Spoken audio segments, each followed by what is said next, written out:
It's only going to be a little war. Make those stubborn Boers take us seriously this time, my darling. When they realize Her Majesty intends to put a stop to their nonsense, they'll quiet down. They'd better.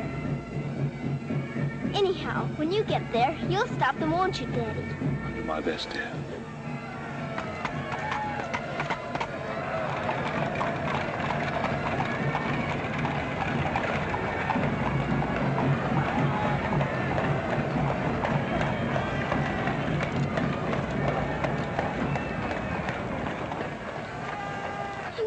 You so. I'll be back and we'll be together again before you can say knife. I can say knife a good many times in a year. But at the school you'll have charming little girls to play with, books to read, a pony to ride, and after all there'll be Emily, you know. Yes, there will be Emily. And she does look as though she'd be an understanding friend, don't you think, Daddy? With that intellectual forehead, I'm sure of it.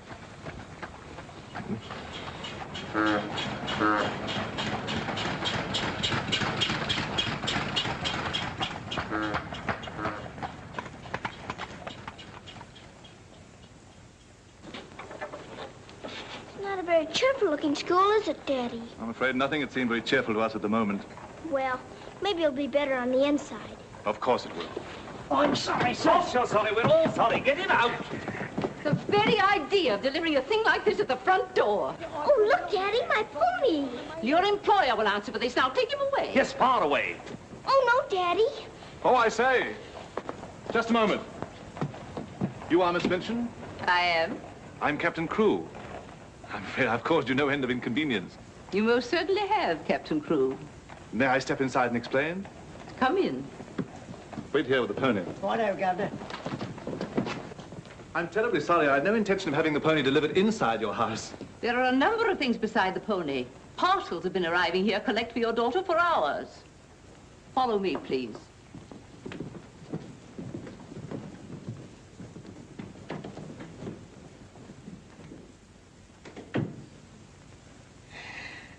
Apparently, you are not aware, Captain Crewe, that I conduct one of the most dignified and exclusive schools in London. Oh, yes, so I understood. That's precisely the reason why I brought my daughter to you. I would not have gathered that from your actions. Really, now, I'm not entirely to blame. You see, Sarah and I have only just arrived from India. Sarah's lived there practically all her life. We'd no more than got here when I learned that my regiment was to leave at once for South Africa, so we had to act hurriedly. But I wrote you, explaining that I do not take young ladies without an interview and the most impeccable references. I wrote you also that at the moment I had no vacant rooms. Well, in that case, Daddy, we might as well move on. This is a bit awkward. You see, your letter never reached me, and I'm afraid it never occurred to me that any school wouldn't welcome my little Sarah. Obviously. If it's a question of my social standing, my father was Sir George Crewe. You've heard of him, perhaps. Oh, naturally. And the best financial references I could give you would be the directors of the South African Holding Syndicate. I'm the principal stockholder in the syndicate. My brother, Captain Crewe, our professor of elocution and dramatics. How do you do? Charmed, I'm sure. I say, isn't the Eclipse Diamond Mines one of your holdings? One of the most important, of course. Of course, of course. I'm sorry to appear casual, Miss Minchin, but the situation is quite distressing. I sail in an hour from the East India docks. I expect you just have to take me to Africa with you, Daddy. Oh, no. And what would a little girl like you do in Africa?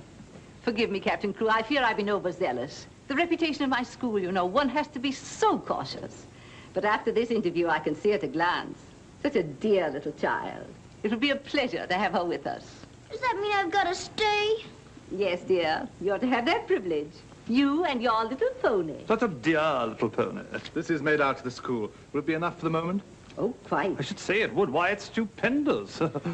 I beg your pardon, but haven't I seen you somewhere before? It's quite possible, my dear Captain. Your face is most familiar. Were you ever on the stage? I seem to associate you with one of the old music halls. Music halls? My brother on stage? Ridiculous. Ridiculous indeed. You're quite right. And now, shall we look at little Sarah's rooms?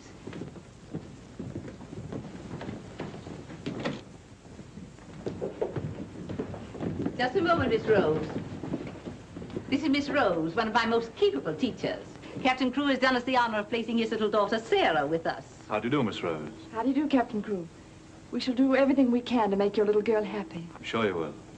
Children, we have a new pupil, Sarah Crewe. Say how do you do to her. How do you do? I'm very well, thank you. Lavinia, Jessie, That will do. You may proceed, Miss Rose. Children?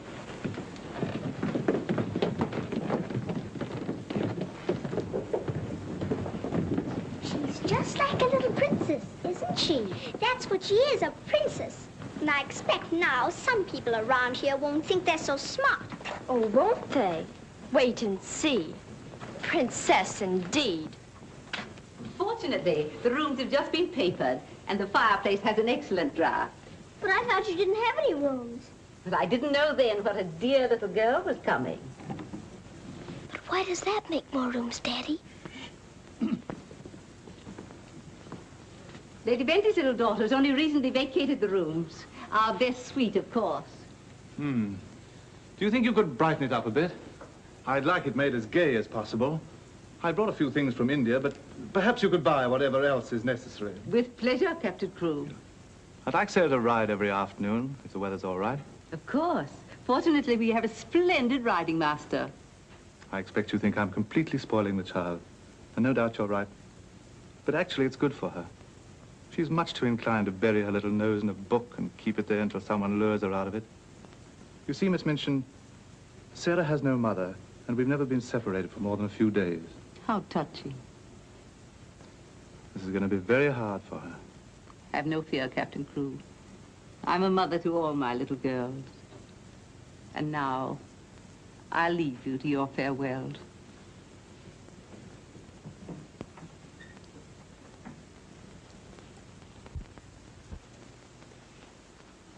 How much longer have we got, Daddy? Only a few minutes, darling.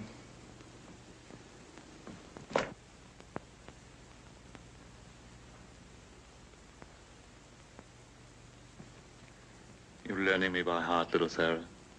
No, Daddy. I know you by heart. You're inside my heart.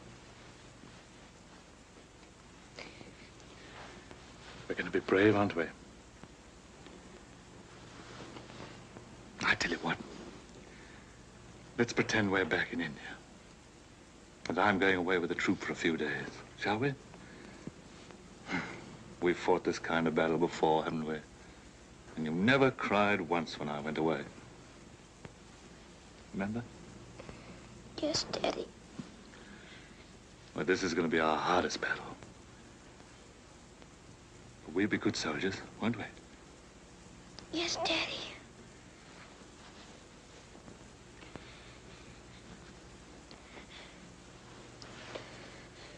Shall we say goodbye, like we used to at home?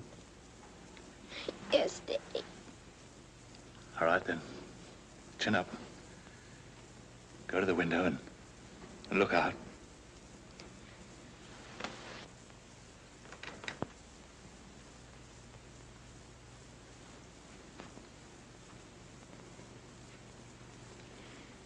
Now, say it as we used to. My daddy has to go away, but he'll return most any day. Any moment I may see my daddy coming back to me.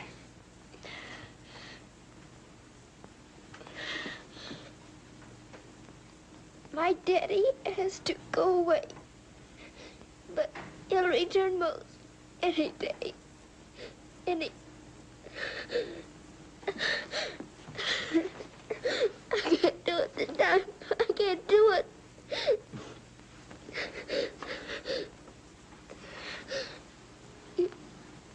You're crying too. Afraid we're not quite such good soldiers as we thought. Oh, yes, we are.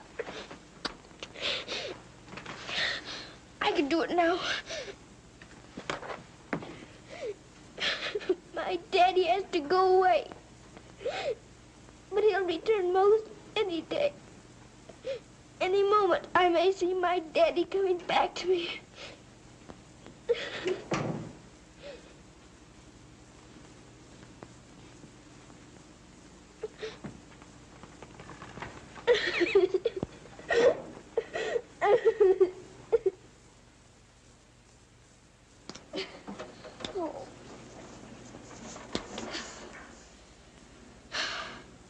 I will do it. I will. I'll pretend this is part of a war. You'll be the enemy, and you'll be my trusty lance. Now, ready, aim, fire! Oh. Ouch! I guess we'll have to call in reserves.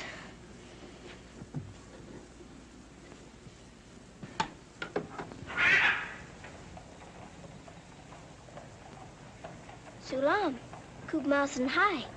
Good morning. Mrs. Saab speaks Hindustani? I've lived in India all my life. You a lad, बहुत absurd hai. Sab dunya se acha hai. Mrs. Saab is going to live in England now? Only until my father gets through making the Boers behave. This Saab is then a soldier. Yes, my father's a captain. Captain Crew. I'm Sarah. What is your name? I am Ran Das, servant to the Honorable Lord Wickham, and to her ladyship Rani. Randas! Randas! Yes, sir. Why the deuce are you dawdling here? Finish with that bird and get on with your work. Good morning. How do you do? I'll be here at the window most every morning in case you want to talk about India. Morning, Sarah. Oh, good morning. Ready for breakfast, dear? Well, I'm trying to be, but I don't seem to be very good at these buttons. My thumb gets lost in the holes. Here, let me help you.